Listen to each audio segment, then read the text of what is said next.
Another trapal guys para dito sa EMC Golf Kart V1. Full custom siya, lahat ng bintana may zipper, kaya pwedeng buksan kapag may naiinitan. At pwede rin i-roll up yung buong trapal sa likod, at meron na rin kasamang trapal sa bubungan. Pinatungan pa namin yan ng insulation sa bubong, kaya siguradong hindi agad maluluma yung bubungan nitong EMC Golf Kart. Sa gusto mong pagawa, mag-comment lang sa baba at magpapadala ako sa inyo ng detalye tungkol sa presyo at design ng trapal. Meron din trapal para dito sa ERV S2 and 3.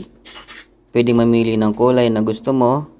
May red, may pink, may black, blue, orange, brown, or khaki, violet at iba pa. Tulad nito guys na kulay pink. Ang ganda ng pagkakagawa ng trapal.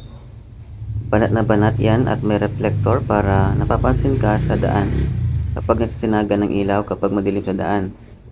Ang pagkaka-screw nito ay nilagyan ko ng cover para hindi halata at malinis siya tignan. So ayan guys, comment lang kung gusto niyo rin pagawa. Maraming salamat.